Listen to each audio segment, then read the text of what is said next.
Assalamualaikum warahmatullahi wabarakatuh. Kami dari kelompok 8 akan mempresentasikan materi tentang manajemen people dengan anggota sebagai berikut. Apa itu people management? People management atau manajemen sumber daya manusia adalah kemampuan untuk memotivasi, mengatur, dan mengarahkan karyawan untuk meningkatkan produktivitas kerja dan mendorong pertumbuhan secara profesional. Selanjutnya, apa saja keterampilan dalam people management? Dalam menerapkan people management, terdapat berbagai macam soft skill yang harus dikuasai. Antara lain yaitu 1. Komunikasi. Dilansir dari HR Teknologis, keterampilan komunikasi sangat penting untuk dikuasai dan diterapkan dalam people management. Sebab, setiap hari kita akan berkomunikasi secara langsung dengan karyawan. Tanpa skill komunikasi yang memadai, sulit bagi kita untuk menyampaikan informasi dengan jelas dan detail kepada seluruh karyawan. 2. Active listening. Tak hanya keterampilan komunikasi, active listening juga penting untuk diterapkan dalam dunia kerja. Pasalnya, dalam pekerjaan sudah pasti akan ada banyak sekali karyawan yang bertanya ataupun bercerita mengenai pekerjaannya kepadamu di setiap hari. Dengan keadaan seperti ini, kita harus dituntut untuk mendengarkan secara baik. Ketika seseorang meminta saran, berikan saran yang terbaik agar dapat menyelesaikan masalahnya. Yang ketiga, manajemen konflik. Tidak bisa dipungkiri, dalam setiap tim pasti ada konflik yang akan terjadi, entah itu perbedaan pendapat atau masalah lainnya. Dalam hal ini, kita sebagai manajer harus menjadi penengah jika sewaktu-waktu terjadi konflik. Pasalnya, apabila tidak diselesaikan dengan cepat, ini akan berdampak buruk terhadap kinerja tim ke depannya. Keterampilan people management yang satu ini sangat penting untuk diperhatikan agar tidak terjadi hal yang tidak diinginkan di dalam tim. 4. Kolaborasi. Dalam tim, kemampuan kolaborasi adalah hal yang harus dimaksimalkan dengan baik. Begitu juga saat kita menjadi manajer.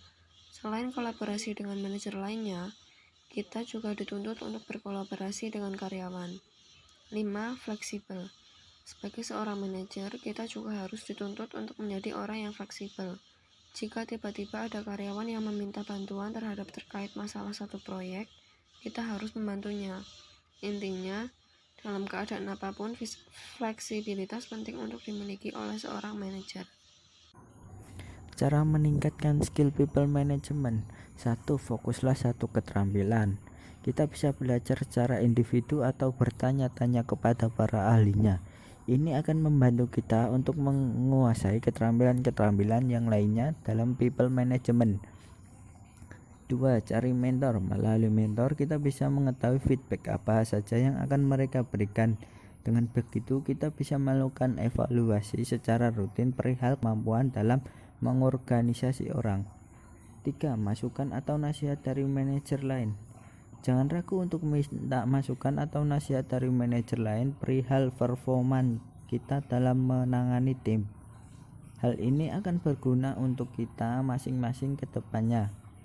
Kita jadi tahu apa saja yang harus diperbaiki dalam meningkatkan ke depannya. Tujuan pengelolaan sumber daya manusia. 1. Untuk mengembangkan efektivitas kerja sumber daya manusia di dalam organisasi.